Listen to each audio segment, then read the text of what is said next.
ઓમ શ્રી ગણેશાય નમઃ. જય શ્રી કૃષ્ણ મિત્રો. આજે આપણે સાંભળીશું તુલસીદાસજી ગોસ્વામી તુલસીદાસના સંઘર્ષપૂર્ણ જીવનની કથા.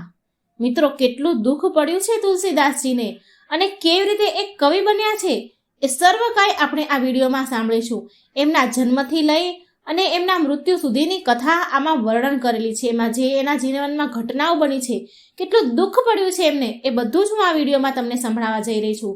તો મિત્રો, મારી તમને વિનંતી છે કે પૂરા ધ્યાનથી, હૃદયથી, પૂરા આત્માથી આ કથાને સાંભળજો. તમારા આંખમાં પણ આંસુ આવી જશે, તમારું હૃદય પણ ભક્તિ ભાવથી ભરાઈ જશે. તો મિત્રો, પૂરા ધ્યાનથી, મનથી વિડીયો સાંભળજો. વિડીયો સારો લાગે તો લાઈક અને શેર કરજો. શેર એટલા માટે કરવાનું સગાવાલા મિત્રોમાં, પરિવારમાં, કારણ કે આપણા થકી જો કોઈ ભગવાનની કથા સાંભળે છે, એમનું જીવન બદલાય છે, તો એનો સાર પણ આપણને બી મળે છે, આપણને પણ એનું પુણ્ય ફળ મળે છે. એ વ્યર્થ નથી જતું. આંગળી ચૂંધવાનું પણ પૂર્ણ છે. આપ તો તમે સાંભળ્યું જ હશે, માટે બને એટલો વિડીયો લાઈક કરજો, શેર કરજો અને આ ચેનલને સબસ્ક્રાઈબ કરવાનું મિત્રો જરાય ભૂલશો નહીં. અને તમને આ કથા કેવી લાગી એ મને કોમેન્ટ બોક્સમાં એકવાર જરૂર જણાવજો. અને આ કથા સાંભળશો, ભગવાન શ્રી રામની કૃપા, હનુમાનજીની કૃપા આપણા ઉપર બની રહેશે. ઓમ નમઃ શિવાય. જય શ્રી રામ. ગોસ્વામી તુલસીદાસ, જેને લોકો બાળપણમાં કુલક્ષણ, અભાગ્યા માનતા હતા અને તેમને જોઈને તેમના ઘરના દરવાજા બંધ કરી દેતા હતા, આજની કથામાં આપણે સાંભળીશું કે એ જ રામ ભક્ત તુલસીદાસજીના જીવનની કથા. અતિ દુર્લભ કથા સંભળાવવા જઈ રહી છું. આ કથામાં તમે સાંભળશો કે કેવી રીતે ગોસ્વામી તુલસીદાસજી એક મહાન સંત કવિ બન્યા અને રામચરિત માનસ જેવા પરમ પાવન ગ્રંથની રચના કરી. આ સાંભળો તે પહેલાં જો તમે આ ચેનલમાં નવા છો તો આ અમારી ચેનલને સબસ્ક્રાઈબ જરૂર કરી લેજો મિત્રો. આ કથા શરૂ થાય છે ઉત્તર પ્રદેશના ગંગા નદીના કિનારે વસેલા એક ગામથી, જ્યાં એક દિવસ પંડિત આત્મારામ દુબે એમના ઘરની બહાર ચિંતામાં બેઠા હતા. તે એમના મિત્ર હસી મજાકથી, વાતોથી એમનું ધ્યાન ભટકાવવાની કોશિશ કરી રહ્યા હતા. વાતમાં એમનું ધ્યાન ભટકાવી રહ્યા હતા, કારણ કે તેમની પત્ની કોઈ પણ ક્ષણે માં બનવાના હતા. આત્મારામ દુબેને તેની પત્ની અને તેના થનારા બાળકની બહુ ચિંતા થઈ રહી હતી, કેમ કે આ બાળક 12 મહિનાથી તેની માતાના ગર્ભમાં હતું. માટે ચિંતાના કારણે એ વારંવાર પ્રાર્થના કરી રહ્યા હતા કે આ બધું કુશળ મંગળ પાર પડી જાય. હે ભગવાન, એ પ્રાર્થના કરતા હતા. એ જ સમયે દાયણ, એનું નામ હતું ચુનિયા, એ જ સમયે દાયણ ચુનિયા બહાર આવે છે અને આત્મારામને કહે છે કે તેમના ઘરે એક પુત્રનો જન્મ થયો છે. દીકરા વિશે બતાવતા ચુનિયા દાયણ કહે છે કે બ્રાહ્મણ દેવ, દીકરો સારો તંદુરસ્ત છે.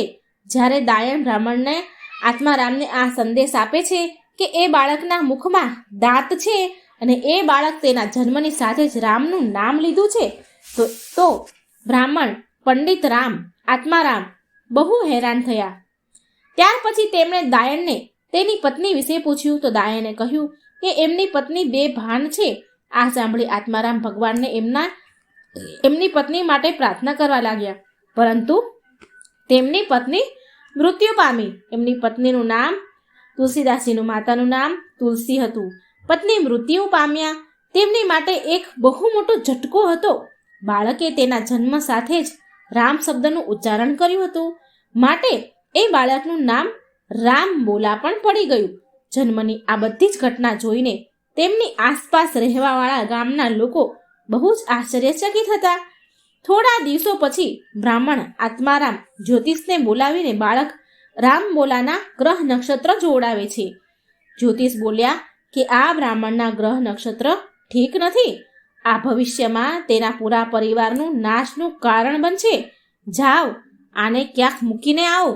આત્મારામ બોલ્યા કે શું મારા બાળકનો ત્યાગ કરી દઉં હું?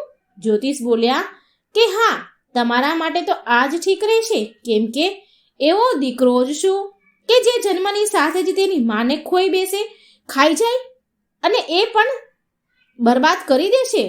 એ તમને પણ બરબાદ કરી દેશે. જન્મતા હોય તેની માને તો ખાઈ જ ગયો છે.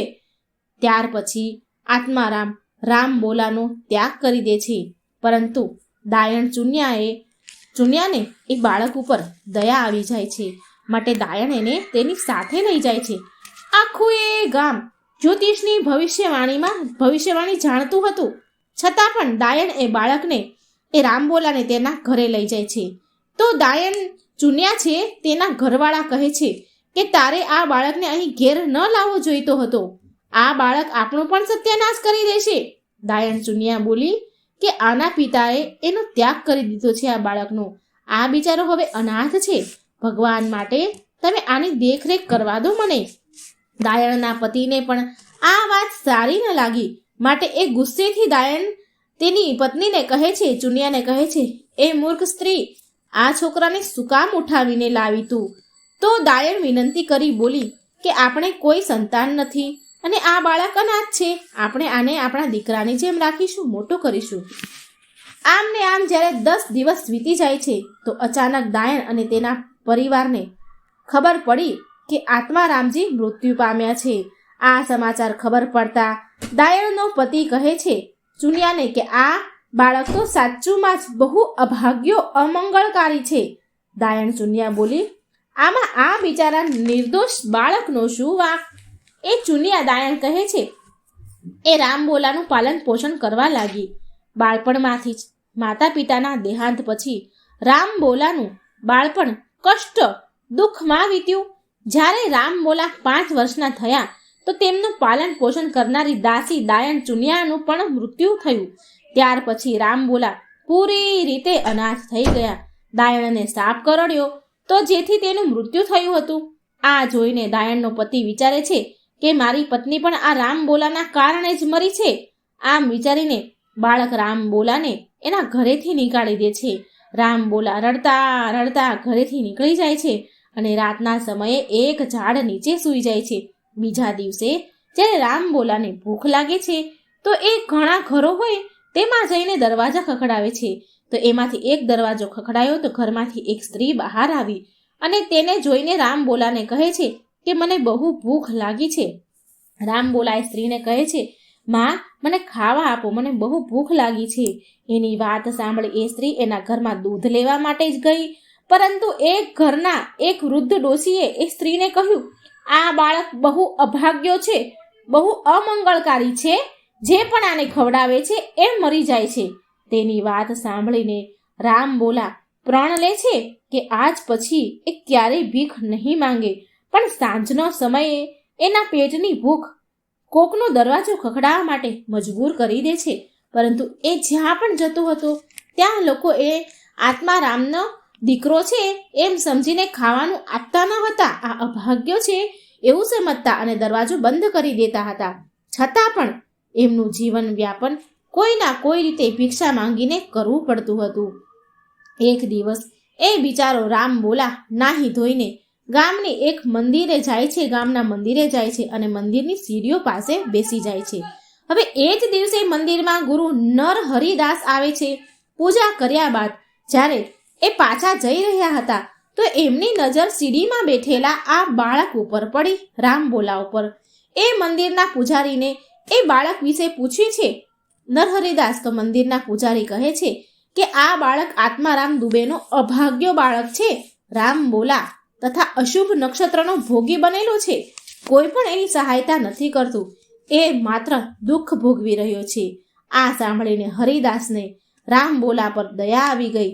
એ રામબોલાને કહે છે, સાંભળ બેટા, પ્રભુ શ્રી રામ બધાના રખેવાળા છે, તું એના શરણમાં કેમ નથી જતો? રામબોલાએ પૂછ્યું કે શ્રીરામ ક્યાં છે અને હું એની પાસે કેવી રીતે પહોંચી શકું છું?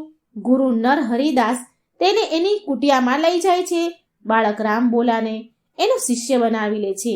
ત્યારથી રામબોલા બાળક એના ગુરુના ચરણોમાં પડીને પ્રણામ કરે છે અને પછી નરહરિદાસે રામબોલાને એના આશ્રમમાં જ સ્થાન આપ્યું અને તેનું નામ તુલસીદાસ રાખ્યું. પણ ગુરુકુળના બધા લોકો તેને હજી પણ રામબોલાના નામથી જ બોલાવતા હતા. ગુરુ નરહરિદાસ તેના શિષ્ય રામબોલાને શિક્ષા આપવાનું શરૂ કરી દે છે. એક વખત ગુરુ રામબોલાને કહે છે કે હું જે કાંઈ પણ બોલું એ બોલતો જજે. ગુરુ નરહરિદાસ તેને શ્રી રામ જય જય રામ બોલતા શીખવાડે છે. આ બાળક ગુરુની વાત માનીને તેની વાતને સારી રીતે ઝીલી લે છે, એટલે કે બોલે છે. શરૂઆતમાં એની રામ ભક્તિ જોઈને ગુરુએ તેમને રામાયણનું જ્ઞાન આપવાનું શરૂ કરી દીધું. એક દિવસ રામ બોલા તેમના ગુરુ નરહરિદાસને ભગવાન શ્રી રામની કથા સંભળાવવાનું કહે છે, તો ગુરુજી તેમને ભગવાન શ્રી રામની કથા સંભળાવવાનું શરૂ કરે છે.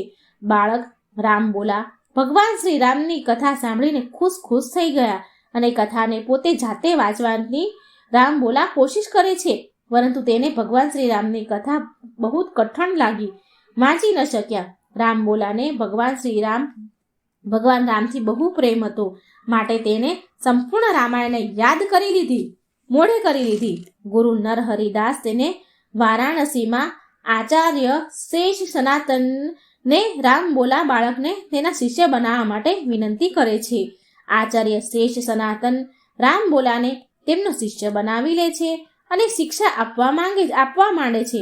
ત્યાર પછી બાળક રામ બોલા 10 વર્ષના સમયમાં વેદ, પુરાણો અને ધાર્મિક ગ્રંથોની શિક્ષા પ્રાપ્ત કરી લે છે. એક દિવસ આચાર્ય શેષ સનાતન રામ બોલાને કહે છે કે વત્સ, હવે તારી શિક્ષા પૂરી થઈ ગઈ છે. બાળક રામ બોલા કહે છે, ઠીક છે, તમારી કૃપાથી હું મનુષ્યની જેમ જીવવાનું ગૌરવ મેળવી શક્યો છું. તમે મને આજ્ઞા આપો કે હું તમારી શું સેવા કરી શકું. આચાર્ય બોલ્યા, જા વત્સ, અને સંસારમાં ભગવાન શ્રી રામની મહિમાનો પ્રચાર કરજે. રામ બોલા કહે છે કે હે ગુરુદેવ, આ તો મારું પરમ કર્તવ્ય છે. આને પૂરું કરવું એ જ મારા જીવનનું માત્ર લક્ષ્ય હશે. આચાર્ય બોલ્યા, વત્સ રામ બોલા, હું ઈચ્છું છું કે તું ગ્રહસ્થ પણ બની જા. ભગવાન શ્રી રામ પણ ગ્રહસ્થ હતા. તેમની શિક્ષા સમાપ્ત કર્યા બાદ રામ બોલા એના ગુરુની આજ્ઞા લઈને પાછા તેના જન્મસ્થાન પર આવી ગયા અને લોકોને રામકથા, મહાભારતની કથા વગેરે સંભળાવા લાગ્યા. એ બહુ ભક્તિભાવથી પાવન કથા સંભળાવા લાગ્યા. ત્યાર પછી લોકો એને તુલસી નામથી બોલવા લાગ્યા. ધીરે ધીરે એની ખ્યાતિ ચારેય બાજુ ફેલાવા લાગી. એના નિવાસ સ્થાનથી થોડે દૂર બદ્રી નામના એક ગામમાં પંડિત દીનબંધુ નામક એક વ્યક્તિ રહેતા હતા. એને એક બુદ્ધિમતા નામની દીકરી હતી. બુદ્ધિમતાને લોકો રત્નાવલી નામથી પણ જાણતા હતા. રત્ના અત્યંત સુંદર રૂપાળી હતી. એક દિવસ તેના ઘરે એક વ્યક્તિ આવે છે અને કહે છે કે તેમની દીકરી રત્નાવલી માટે તુલસીદાસથી વધારે સારો યોગ્ય વર કોઈ ન હોઈ શકે. પાઠક દીનબંધુ કહે છે કે સાંભળ્યું તો છે કે તુલસીદાસ બહુ ગરીબ છે. તો એ વ્યક્તિ બોલ્યો બ્રાહ્મણનો સૌથી મોટો ધર્મ એનું જ્ઞાન છે અને તુલસીદાસ તો જ્ઞાનનો ભંડાર છે. તમારી દીકરી માટે આનાથી સારો શ્રેષ્ઠ વર નહીં મળે. પાઠક દીનબંધુ રાજી થઈ ગયા. આવી રીતે 29 વર્ષની આયુમાં રાજાપુરમાં થોડે દૂર યમુનાને પેલે પાર સ્થિત એક ગામમાં સુંદર ભારદ્વાજ કુળની કન્યા રત્નાવલી સાથે તેમના લગ્ન થયા. તુલસીદાસજી અને રત્નાવલીની બહુ સુંદર જોડી હતી. બંને વિદ્વાન હતા. લગ્ન પછી તુલસીદાસજી તેની પત્ની સાથે રાજાપુર ગામમાં જ રહેવા લાગ્યા. જ્યારે તુલસીદાસજીના વિવાહ થયા તો તેમને પરિવાર મળી ગયો અને તેમની પત્નીનો પ્રેમમાં એ ડૂબી ગયા. તુલસીદાસજી તેની પત્ની રત્નાવલીને બહુ પ્રેમ કરતા હતા, ગાંડો પ્રેમ કરતા હતા. આ કારણથી રત્નાવલીની સખીઓ સહેલીઓ તેને ખૂબ ચીડાવતી હતી. ગામના લોકો પણ ખૂબ જ ચીડાવતા હતા. તુલસીદાસજી એની પત્નીથી એક ક્ષણ પર દૂર નહોતા રહેતા, માટે બધા જ લોકો ખૂબ ચીડવે. એક દિવસ જ્યારે તેની પત્ની રત્નાવલી તેની સખી સહેલીઓને મળીને ઘરે પાછી આવી તો એ બહુ જ ગુસ્સામાં હતી. તુલસીદાસજી પૂછે છે કે આજે તે પાછા આવવામાં આટલો બધો સમય કેમ લગાવ્યો? રત્નાવલી કહે છે કે મારી સખીઓ મને મેણા મારી રહી છે કે તમારા ઉપર મેં કોઈ જાદુ કરી દીધું છે. તુલસીદાસજી કહે છે કે હા, એ વાત તો સાચી જ છે ને. તુલસીદાસજીની આવી વાત સાંભળીને એ કંઈ કહી શકતી ન હતી. રત્નાવલી તેને યાદ કરાવવાની કોશિશ કરાવતી કહે છે કે તમે તમારા ગુરુને આપેલ વચન ભૂલી ગયા છો. તેમણે તમને ભગવાન શ્રી રામના મહિમાનો પ્રચાર કરવાનું કાર્ય તમને સોંપ્યું છે. તમે તમારા ગુરુના વચન કેમ ભૂલી ગયા છો? તુલસીદાસ તેમની પત્નીની વાત સાંભળીને ગંભીર થઈ જાય છે. તુલસીદાસ અને રત્નાવલી દંપતીનો એક પુત્ર પણ હતો, તેનું નામ હતું તારક. પણ કોઈ કારણવશ તારકની મૃત્યુ શયન અવસ્થા એટલે કે ઊંઘમાં જ થઈ ગઈ હતી. પુત્રની મૃત્યુ બાદ તુલસીદાસજીને તેની પત્ની સાથે વધારે પડતો લગાવ થઈ ગયો. તુલસીદાસજી કોઈ પણ હાલતમાં તેની પત્નીથી દૂરી સહન કરી શકતા ન હતા, જરા પણ દૂર રહી શકતા નહોતા. દુઃખથી પીડાતી તુલસીદાસજીની પત્ની બતાવ્યા વગર તેના પિયર ચાલી ગઈ. તુલસીદાસજી એક વખત કોઈ કામથી બહાર ગયા હતા તો એમની પત્ની રત્નાવલી એમને પૂછ્યા વગર કહ્યા વગર જ એના પિયર ગઈ. આ ઘટના વિશે કંઈક આવું કહેવાય છે કે એકવાર રત્નાવલીના પિયરમાંથી એક નાઈ એના ઘરે પહોંચે છે. એ નાઈ રત્નાવલીને કહે છે કે બેટા, તને તારા પિતાજીએ તમને પિયર લઈ જવા માટે મને મોકલ્યો છે. રત્નાવલી નાઈને કહે છે કે હું કેવી રીતે ચાલી શકું? આ સમયે મારા પતિ બહાર ગયા છે, એ 2-3 દિવસ બાદ પાછા આવશે. એ નાઈ રત્નાવલીને કહે છે કે કાલે ભાઈબીજ છે, આ અવસર પર તમારી કમી બધાને લાગશે. આ વાત સાંભળીને રત્નાવલી તેના પિયર જવા નીકળી જાય છે નાઈ સાથે. પણ જતા પહેલા એ તુલસીદાસ માટે એક પત્ર લખીને ત્યાં મૂકતી જાય છે. 2 દિવસ પછી જ્યારે તુલસીદાસજી પાછા આવે છે તો રત્નાવલીને ઘરે ન જોઈ હેરાન થઈ ગયા, ગાંડા થઈ ગયા. ત્યારે તુલસીદાસજીને રત્નાવલીએ લખેલ પત્ર મળ્યો અને તેને વાંચીને વિચારવા લાગે છે કે રત્નાવલીએ લખ્યું છે કે એ જલ્દી પાછી આવશે, પણ હું એના પાછા આવવાની રાહ કેવી રીતે જોઈ શકું? તુલસીદાસજી માટે એનો વિયોગ અસહનીય થઈ ગયો હતો.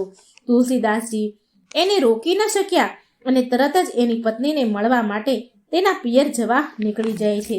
અંધારી ઘોર રાતમાં કઈ સમજ્યા વિચાર્યા વગર જ તેજ મુશળધાર વરસાદમાં એ નીકળી પડે છે.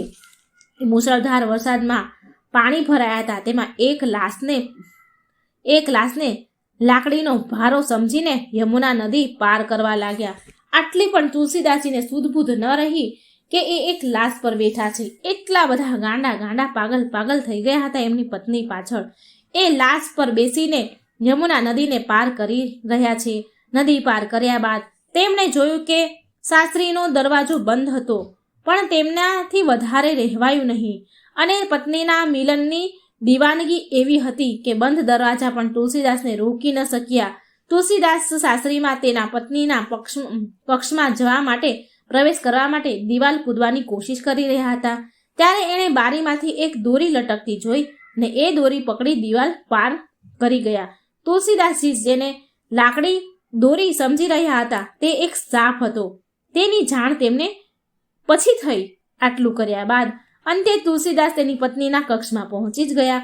રત્નાવલીના કક્ષમાં પહોંચ્યા બાદ તુલસીદાસજીની પત્ની ઘણી ક્રોધિત થઈ એને જોઈને તેને પરિવાર અને સમાજનો ડર હેરાન કરી રહ્યો હતો. લોકો વાતો કરી રહ્યા હતા. તે તેના પરિવારવાળા એને શું કહેશે? તેનો પત્ની દરવાજાની જગ્યાએ દિવાલ કૂદીને પહોંચી ગયો છે. તેની પત્નીની આટલી બધી લાપરવાહી જોઈને, તેના પતિની આટલી બધી લાપરવાહી જોઈને એ ગુસ્સે થઈ તુલસીદાસજી પર. તેને ક્રોધમાં તુલસીદાસજીને બહુ ખીજાયા. તેમની પત્નીએ એક શ્લોકના માધ્યમથી તુલસીદાસજીને ઉપદેશ દીધો કે મારા હાડ માંસના શરીરને પ્રેમ કરવાની જગ્યાએ જો રામ નામથી આટલો પ્રેમ કર્યો હોત તો જીવન સુધરી જાત. આ દોહો તુલસીદાસજીની પત્નીએ સંભળાવ્યો અને પત્નીની આ વાત સાંભળીને તુલસીદાસજી સ્તબ્ધ રહી ગયા. એના હૃદયમાં આ વાત ઉતરી ગઈ. આ વાત તેના હૃદય સુધી ઉતરી ગઈ અને એના જ્ઞાનના નેત્ર ખુલી ગયા. તેમને તેમની મૂર્ખતાનો અહેસાસ થયો. તુલસીદાસજીનું અંતર્મન જાગી ઉઠ્યું.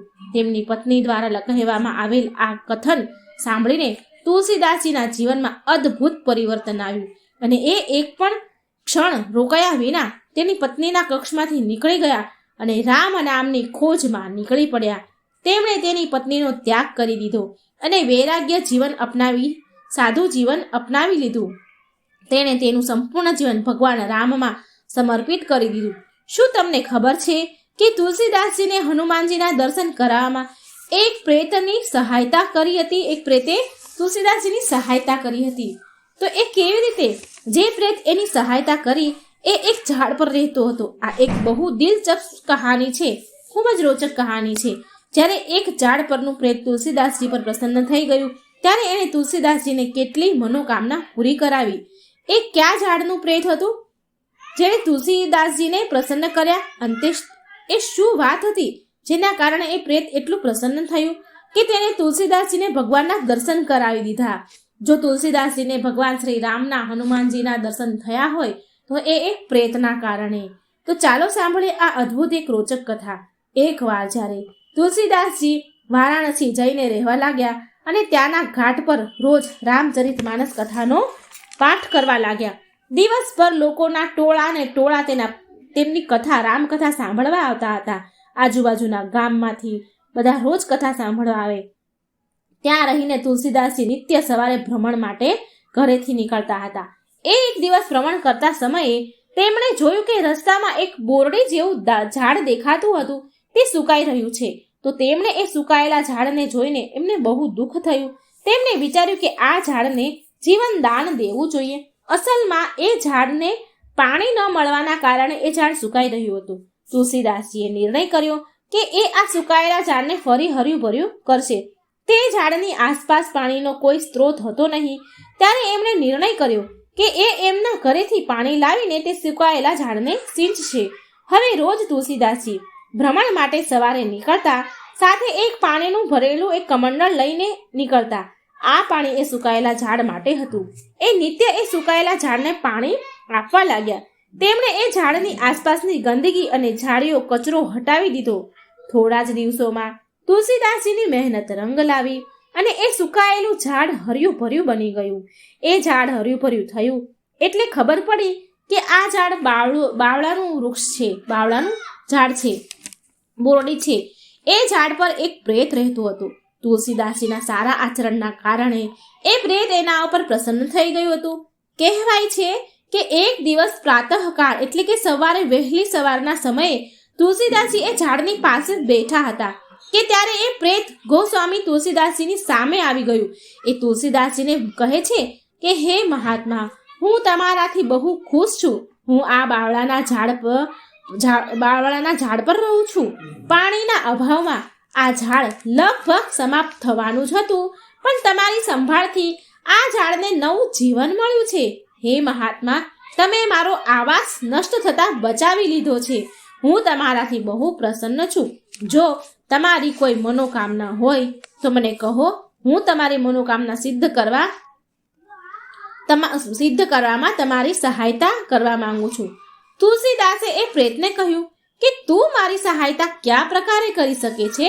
તું તો ખુદ એક પ્રેત યોનિમાં ભટકી રહ્યો છે. આ સાંભળી પ્રેત કહે છે, હું મનુષ્ય યોનિમાં જ્યારે હતો ત્યારે એક સિદ્ધ સાધુ હતો.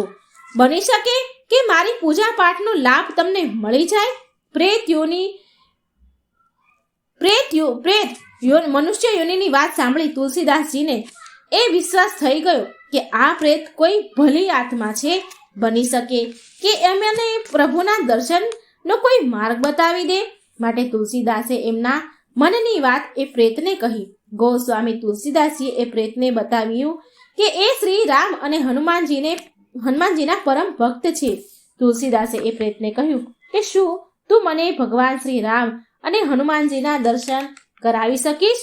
એ પ્રેત બોલ્યું, હે મહાત્મા, મારામાં એટલું સામર્થ્ય નથી, પણ હું તમારી આ મનોકામના પૂરી જરૂર કરી શકું છું. હું તમને એક ઉપાય બતાવું છું. એ પ્રેત તુલસીદાસજીને કહે છે કે હું તમને બતાવી શકું છું કે શ્રી રામ હનુમાનજી તમારી રામકથા સાંભળવા સૌથી પહેલા આવે છે અને સૌથી છેલ્લે જાય છે. જ્યારે તમે શ્રી રામની કથા કહો છો ત્યારે હનુમાનજી અવશ્ય આવે છે. તમે સુંદર અવસર જોઈ એમના ચરણ પકડી લેજો. એ જરૂર તમને શ્રી રામના દર્શન કરાવી દેશે. પ્રેતના કથન અનુસાર તુલસીદાસજીએ એવું જ કર્યું. થોડા દિવસ લગાતાર બધા જ કથા સાંભળવા આવતા હતા. સાંભળનારા પર ધ્યાન રાખ્યું તુલસીદાસજીએ. પછી તુલસીદાસજીએ જોયું કે પ્રવચન સાંભળનારા વ્યક્તિઓમાં એક વૃદ્ધ વ્યક્તિ પણ હતા જે સૌથી પહેલા આવતા અને સૌથી છેલ્લે જતા. થોડા દિવસ પછી તુલસીદાસજીએ એટલું ધ્યાન ન આપ્યું, પરંતુ અંતમાં એ વૃદ્ધ માણસને ઓળખી જ ગયા. એક દિવસ જ્યારે બધા જ લોકો ચાલ્યા ગયા હતા છતાં પણ એ વૃદ્ધ માણસ ત્યાં બેઠા હતા. તુલસીદાસજીએ એમની નજીક ગયા અને તેમના ચરણોમાં પડી ગયા. તુલસીદાસ એ વૃદ્ધ માણસને કહે છે કે પ્રભુ, મેં તમને ઓળખી લીધા છે. તમે બીજા કોઈ નહીં પણ રામ ભક્ત હનુમાન છો. તમે તો પ્રભુના પ્રિય પાત્ર છો. તેમણે તેમના વાસ્તવિક રૂપમાં આવવા માટે કહ્યું. હકીકતમાં એ વૃદ્ધ માણસ બીજું કોઈ નહીં પણ સ્વયં હનુમાનજી હતા. આ જોઈ તુલસીદાસજીએ પહેલી વાર હનુમાનજી સામે તુલસીદાસજીએ હનુમાન ચાલીસાનો પાઠ કર્યો હતો. તુલસીદાસને જ્યારે હનુમાનજીના દર્શન થયા ત્યારે તેમણે હનુમાનજીને શ્રી રામના દર્શન કરવા માટે પ્રાર્થના કરી. હનુમાનજીએ આ માટે તેમને ચિત્રકૂટ જવા માટે કહ્યું. ત્યાર પછી તુલસીદાસજી ચિત્રકૂટના રામઘાટ પર જઈને રહેવા લાગ્યા. એકવાર તે કામગીરી પર્વતની પરિક્રમા કરી રહ્યા હતા ત્યારે તેમને 2 રાજકુમાર ઘોડા પર જતા દેખાયા. તેમાંથી એક રાજકુમાર શ્યામ વર્ણ અને બીજો રાજકુમાર ગૌર વર્ણના હતા. તુલસીદાસજી એમને ઓળખી નથી શકતા, પણ ત્યારે હનુમાનજી ત્યાં પ્રગટ થઈને તેમને તુલસીદાસજીને કહે છે કે એ બંને રાજકુમાર બીજું કોઈ નહીં પણ પ્રભુ શ્રી રામ અને લક્ષ્મણજી હતા. તુલસીદાસજી હાથ જોડીને હનુમાનજીને વિનંતી કરે છે કે કૃપા કરી મને બીજી વાર એમના દર્શન કરાવી દો. ત્યારે હનુમાનજી કહે છે, તમને બીજા દિવસે સવારે પ્રભુના શ્રી રામના દર્શન જરૂર થશે. હનુમાનજી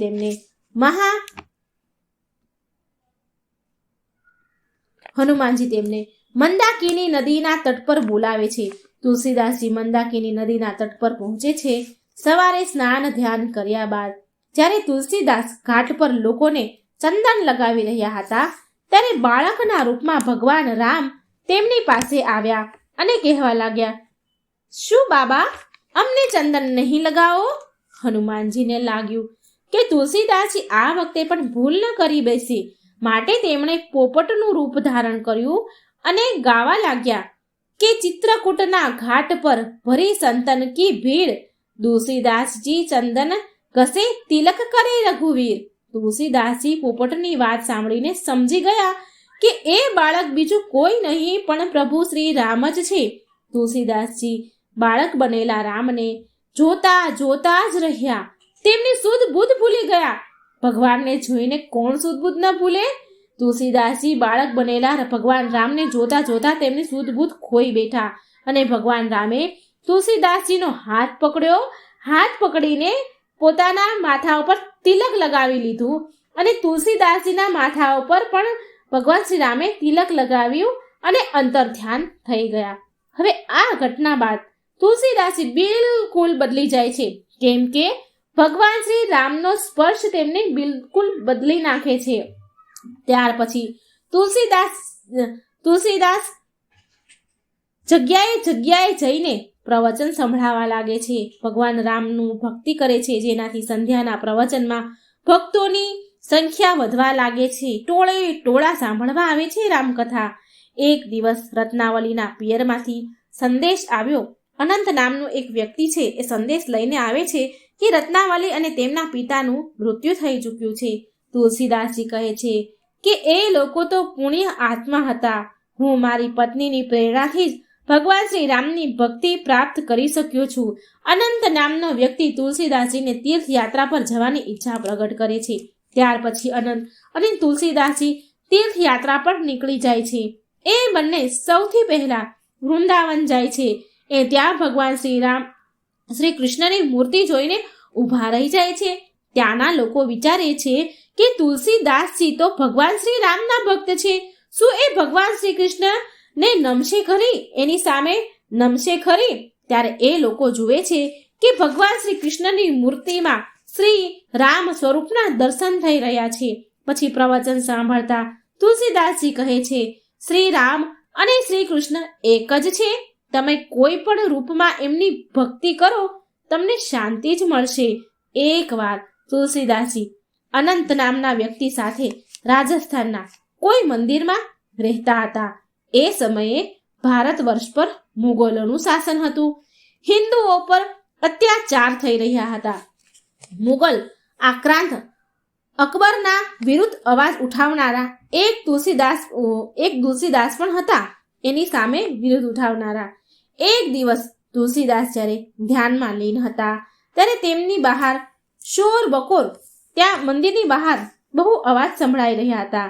ત્યારે તુલસીદાસજી અનંતને કહે છે કે ખબર કરો, જાણ કરો કે આ અવાજ શેના આવે છે.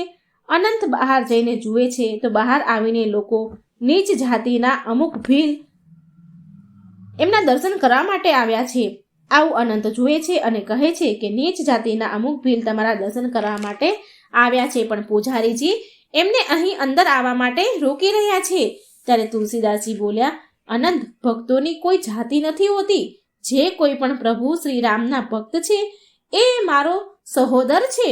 તુલસીદાસ તરત બહાર આવ્યા અને એ ભીલો સાથે બહુ પ્રેમથી ગળે મળ્યા અને કહે છે કે હું જાણું છું કે મારા પ્રભુ શ્રી રામ વનવાસના સમયે અમુક દિવસ તમારા લોકો વચ્ચે એમણે વિતાવ્યા છે. એ જ દિવસ સાંજે તુલસીદાસને મળવા માટે મેવાડના રાણા પ્રતાપ આવે છે. રાણા તુલસીદાસને કહે છે કે સ્વામીજી, હું બહુ ચિંતામાં છું. મારી મેવાડ પર મુગલોએ અધિકાર કરી મૂક્યો છે. પ્રજામાં ત્રાહી ત્રાહી મચેલી છે. ત્યારે તુલસીદાસજી કહે છે, હતાશ ન થાઓ રાણા, પ્રભુ શ્રી રામની કૃપાથી બધું જ બરાબર થશે. રાણા પ્રતાપ બોલે છે, પણ ધન વિના અને સાધન વિના સ્વતંત્રતા કેવી રીતે મેળવી શકાય? એ સમયે અનંત આવીને કહે છે કે ભામાશાહ તમારા દર્શન કરવા માંગે છે.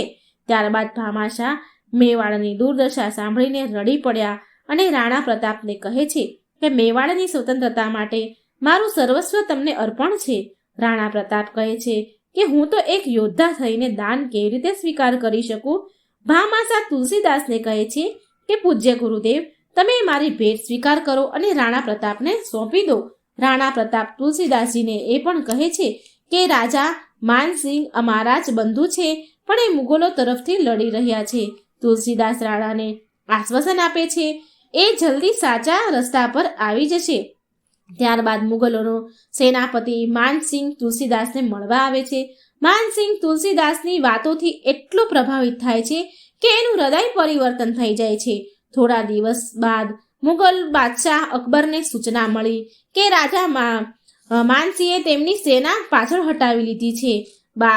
બાદશાહ અકબર જાણ કરાવે છે કે એમને આવું કેવી રીતે કર્યું, કેમ કર્યું, શું કામ કર્યું? તો તેમને એ જાણવા મળ્યું કે તુલસીદાસે માનસિંહનું હૃદય પરિવર્તન કર્યું છે. બાદશાહ અકબર તુલસીદાસજીને દરબારમાં બોલાવવા માટે અબ્દુલ રહીમ ખાનને મોકલે છે. અબ્દુલ રહીમ ખાન તુલસીદાસને જઈને મળે છે અને બાદશાહની ઈચ્છા જણાવે છે. તુલસીદાસ કહે છે કે હું તો મારા શ્રીરામનો મહિમા અને ગુણગાન કરું છું. રાજા મહારાજાના દરબારમાં ભલા મારું શું કામ? અબ્દુલ રહીમ ખાન તુલસીદાસને કહે છે કે તમે ઇસ્લામ ધર્મના વિરુદ્ધ ઘૃણાનો પ્રચાર કરી રહ્યા છો. ત્યારે તુલસીદાસ કહે છે કે આ તદ્દન જૂઠું છે. હા, એક વાત જરૂર સાચી છે કે હું મારા મુક્તિદાતા શ્રીરામના ગુણગાન કરું છું. અકબરના આદેશ પર તુલસીદાસજીને પકડીને બાદશાહ અકબરના દરબારમાં બોલાવવામાં આવે છે, હાજર કરવામાં આવે છે. અકબર તેની સામે એક મૃત શરીર મૂકે છે અને પછી તે તુલસીદાસને તેમની શક્તિ દ્વારા તેમાં જીવ પૂરવાનું કહે છે, તેમનો ઉપહાસ કરે છે. તુલસીદાસ અકબર સામે નમવાથી ઝૂકવાની ના કહી દે છે, હાર માનવાની ના કહી દે છે અને કહ્યું કે આ બધું મિથ્યા છે. એ તો માત્ર પ્રભુ રામને જ તેમના ભગવાન અને રાજા માને છે. તુલસીદાસની રામ ભક્તિથી અકબર એટલો ક્રોધિત થયો કે તેણે ભરી સભામાં તેમનું બહુ અપમાન કર્યું. પછી તેણે તેના સૈનિકોને આદેશ આપ્યો કે તુલસીદાસને ફતેહપુરમાં સિક્રીના કારાવાસમાં બંદી બનાવી નાખવામાં આવે, બંદી બનાવી દો. ત્યારબાદ અકબરના સૈનિકો તુલસીદાસજીને ફતેહપુરના સિક્રીના કારાવાસમાં પૂરી દે છે, બંધ કરી દે છે. જ્યારે તુલસીદાસજી કારાવાસમાં બંધ હતા ત્યારે પણ તેમણે રામ અને હનુમાનજીની ભક્તિ છોડી નહીં. અહીં કારાવાસમાં રહીને તેમણે હનુમાન ચાલીસાની રચના કરી. ત્યાર પછી તેમણે તેમની લખેલી હનુમાન ચાલીસાના નિરંતર 40 દિવસ સુધી પાઠ કર્યા. અંતિમ 40મો દિવસ હતો ત્યારે આશ્ચર્યજનક રૂપથી એક ઘટના બની. ફતેહપુર સિક્રીમાં અસંખ્ય વાંદરાઓની ભીડ ચારેય બાજુથી ફતેહપુરને ઘેરી લે છે. વાંદરા નગરના હરેક ઘરોમાં ઘૂસી ગયા અને બધા સામાનને આમ તેમ ફેંકવા લાગ્યા. તેમણે કારાવાસ ઉપર પણ ભીષણ આક્રમણ કર્યું આ જોઈ અકબરની સેનામાં આતંક ફેલાઈ ગયો અને તેમણે તરત જ તુલસીદાસજીને સ્વતંત્ર છોડી દીધા. વાંદરાના આક્રમણથી દુષ્ટ અકબરની સેનામાં એટલા વધારે આતંક ફેલાઈ ગયો કે એ નગરને હંમેશા માટે તે છોડીને ચાલ્યા ગયા. અમુક દિવસ બાદ તુલસીદાસ રામેશ્વર મંદિરમાં પહોંચે છે, પરંતુ મંદિરના પૂજારી તેને બહાર જ રોકી દે છે. મંદિરના પૂજારી તુલસીદાસજીને કહે છે કે આ તો ભગવાન શિવનું મંદિર છે અને તમે તો વૈષ્ણવ છો, માટે તમે મંદિરમાં નહીં જઈ શકો. આ સાંભળી તુલસીદાસજી મંદિરની સીડીઓમાં જ બહાર બેસી જાય છે અને ભગવાન શિવની સ્તુતિ કરવા લાગે છે. શ્રી ભગવાન શિવ તેમના પર પ્રસન્ન થઈને કહે છે કે તુલસીદાસ, હું તમારા ઉપર ખૂબ જ પ્રસન્ન છું.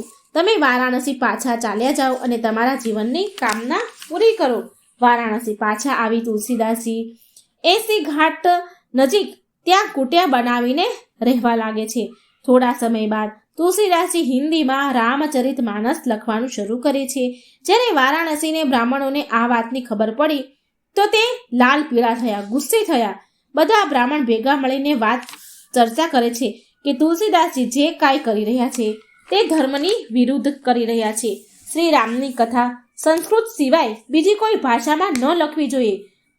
પંડિત તુલસીદાસજીની કુટિયામાં ઘૂસવાની કોશિશ કરે છે. એ બધા બ્રાહ્મણો તુલસીદાસજીની કુટિયામાં ઘૂસવાની કોશિશ કરે છે, પણ એ ત્યાં 2 રાજકુમારો પહેરો ભરતા જુએ છે. જે બધા પંડિતો આ વિરોધ કર્યો હતો એ અહીં આવે છે, તો એમણે એમના દરવાજા પાસે 2 રાજકુમારો જોયા. પંડિત સમજી ગયા કે આ ભગવાન શ્રી રામ અને લક્ષ્મણ પહેરો ભરી રહ્યા છે. ત્યારે પછી એ લોકો ત્યાંથી ભાગી ગયા. બીજા દિવસે બધા બ્રાહ્મણો એક સભા બોલાવે છે અને તુલસીદાસજી પાસે એક પ્રતિનિધિ મંડળ મોકલે છે. એ લોકો તુલસીદાસજીને કહે છે કે અમારા વિચારો એવા છે, અમારા વિચારથી તમારું હિન્દીમાં રામાયણ લખવાનું ઉચિત નથી. અમે લોકો વિચારીએ છીએ કે તમારી રચના ગંગા નદીમાં ડૂબાડી દો. તુલસીદાસજી કહે છે કે હે બ્રાહ્મણ દેવતાઓ, હું એવું ઈચ્છું છું કે ભગવાન શ્રી રામની પાવન કથા દેશના હરેક ઘરોમાં ગુંજી ઉઠે, હરેક ઘરમાં ગવાય. એટલા માટે મેં હિન્દીમાં એનું રચના કરું છું. એટલામાં એક પંડિતજી બોલે છે, ઠીક છે, અન્ય ધાર્મિક ગ્રંથો સાથે અમે તમારો ગ્રંથ પણ શિવલિંગ પાસે મૂકીશું. ભોળાનાથ જ હવે આનો નિર્ણય કરશે. ત્યાં બધા ગ્રંથો તુલસીદાસજી આ વાત પર સહમત થઈ ગયા. ત્યાર પછી પંડિતે અન્ય ધર્મ ગ્રંથો સાથે રામચરિત માનસ ભગવાન શિવલિંગની સમ્મુખ મૂકી દીધા અને પછી દ્વાર બંધ કરી દીધા. બીજા દિવસે સવારે જ્યારે બધા પંડિતોએ મંદિરના દ્વાર ખોલ્યા તો જુએ છે કે રામચરિત માનસ બધા કરતા ઉપર રાખેલું છે. આવી રીતે તુલસીદાસજીની જીત થઈ. ત્યાર પછી બધા પંડિતો તુલસીદાસજીની માફી માંગે છે. એમનું રચેલું રામચરિત માનસ આજે પણ અમૂલ્ય છે. તુલસીદાસજી બહુ સમય સુધી જીવતા રહ્યા. તેમનો યશ ફેલાતો ગયો. તુલસીદાસજીએ તેમના અંતિમ સમયમાં ગંગા નદીના કિનારે 80 ઘાટ પર રામ નામનું સ્મરણ કર્યું. અહીં એમના જીવનના અંતિમ દિવસ હતા. એમણે એ જગ્યા પર હનુમાનજીનું મંદિર નિર્માણ કરાવ્યું, જ્યાં એમને હનુમાનજી મળ્યા હતા. હનુમાનજી સાથે એમની ભેટ થઈ હતી. ત્યાં એક મંદિર બનાવડાયું. એ મંદિરને આજે ત્યાં સંકટ મોચન હનુમાનના નામે ઓળખાય છે, જે દેશ વિદેશમાં પણ ખૂબ પ્રસિદ્ધ છે. આ મંદિર નિર્માણ પછી તુલસીદાસે ત્યાં જ 80 ઘાટ પર સમાધિ લઈ લીધી અને આજે એ ઘાટને તુલસી ઘાટના નામે ઓળખાય છે. આ ઘાટ પર દરેક વર્ષે કરોડોની સંખ્યામાં શ્રદ્ધાળુઓ હનુમાનજી અને તુલસીદાસજીના આશીર્વાદ મેળવવા આવે છે. ગોસ્વામી તુલસીદાસજીએ હિન્દુ ધર્મના 2 મુખ્ય ગ્રંથની રચના કરી હતી. આ ગ્રંથ છે રામચરિત માનસ અને હનુમાન ચાલીસા. અને એમના હિન્દીમાં રામચરિત માનસ લખવાના કારણે જ આપણે લોકો હિન્દી વાંચી શકીએ છીએ અને એનું જ્ઞાન મેળવી શકીએ છીએ. આના સિવાય પણ તુલસીદાસજી દ્વારા ઘણા બધા ગ્રંથની રચના કરવામાં આવી હતી. મિત્રો, તુલસીદાસજીનું મૃત્યુ કેવી રીતે થયું હતું આ વિશે ઘણી બધી ચર્ચા મળે છે, ઘણા મત છે. કહેવાય છે કે તુલસીદાસજી ઘણા વર્ષ બીમાર રહ્યા હતા એટલે તેમનું મૃત્યુ થયું. અને એવું પણ કહેવાય છે કે મૃત્યુ પહેલા તેમની છેલ્લી કૃતિ વિનય પત્રક લખી હતી, જેના પર ખુદ પ્રભુ શ્રી રામના હસ્તાક્ષર હતા, આવું કહેવાય છે. તો આવું હતું ગોસ્વામી તુલસીદાસજીનું જીવન, જે તમને મેં કહી સંભળાવ્યું. મિત્રો, મને આશા છે કે તમને આ જાણકારી ખૂબ જ પસંદ આવી હશે. તમને આ તુલસીદાસ જીવનનું જીવન જે જન્મથી લઈને મૃત્યુ સુધીનું જે જીવન હતું એ સંપૂર્ણ મેં તમને સંભળાવ્યું, સંક્ષિપ્તમાં સંભળાવ્યું, પણ મેં તમારા સુધી રજૂઆત કરી છે. તો તમને આ વિડીયો કેવો લાગ્યો, આમાં તમે કેવું ગમ્યું, સારું લાગ્યું હોય તો વિડીયોને લાઇક કરજો, શેર કરજો અને મને કમેન્ટ બોક્સમાં એકવાર જરૂર જણાવજો. તમને મારી કથાઓ વાર્તાઓ કેવી લાગે છે એકવાર મને જરૂર જણાવજો. જય શ્રી કૃષ્ણ, રાધે રાધે, થેન્ક યુ.